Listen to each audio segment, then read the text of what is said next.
বন্ধুরা, welcome to cooking with Laboni. আজ আমি একটা স্পেশাল চিকেনের রেসিপি দেখাবো। এই রেসিপিটা আমরা এক্সপেরিমেন্ট করে বানিয়েছি। চলুন দেখে নিই রেসিপিটা। এই রেসিপিটার নাম কি দেওয়া যায় আপনারাই সাজেস্ট করবেন। প্রথমেই চিকেনটাকে ম্যারিনেট করে নেব। ম্যারিনেট করার জন্য দেবো আদা বাটা, 2 চামচ রসুন বাটা, কাজু পোস্তর পেস্ট,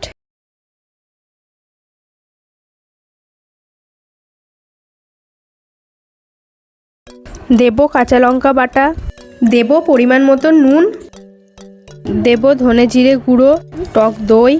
ভালোভাবে মাখিয়ে নিয়ে 3 ঘন্টার জন্য ম্যারিনেট করে রেখে দেবো। যত বেশি চিকেনটা ম্যারিনেট থাকবে তত বেশি চিকেনটা সফট এবং টেস্টফুল হবে।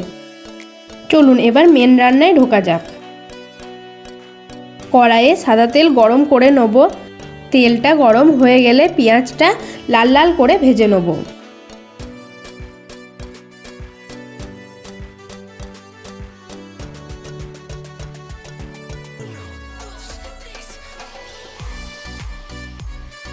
পেঁয়াজটা বেরেস্তা করা হয়ে গেছে, এবার তুলে নেব।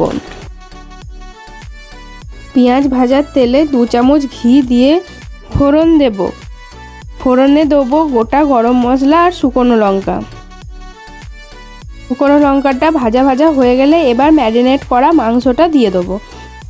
এখন মাংসটা কষানো ছাড়া আর কোনো কাজ নেই, শুধুই মাংসটাকে কষিয়ে যেতে হবে।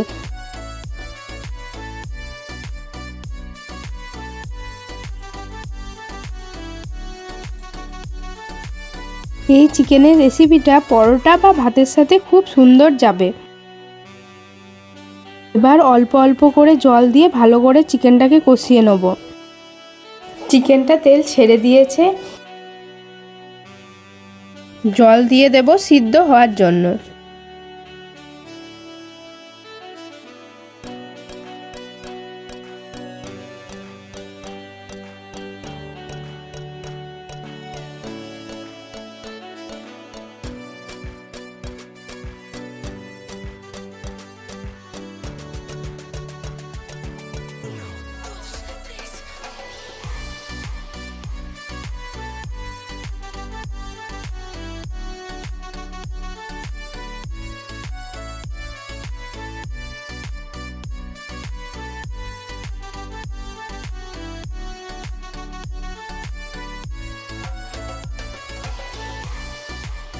চলুন দেখি এবার মাংসটা সিদ্ধ হলো কিনা।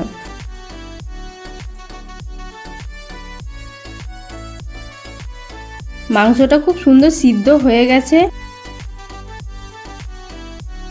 নুন আর গোলমরিচ গুঁড়ো দিয়ে দেবো।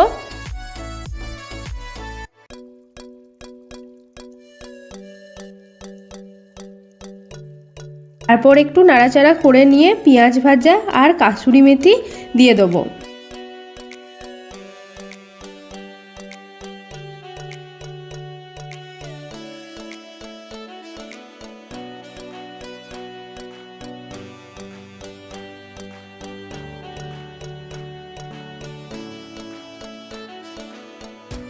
আর দেবো 2 চেরা কাঁচা লঙ্কা। ব্যাস, তাহলেই আমাদের রেডি স্পেশাল চিকেন। লাস্টে গার্নিশিংয়ের জন্য ধনেপাতা কুচি ছড়িয়ে দেবো। তাহলে আমার ভিডিওটি ভালো লাগলে লাইক কমেন্ট শেয়ার করে দেবেন আর বাড়িতে একবার ট্রাই করে দেখবেন।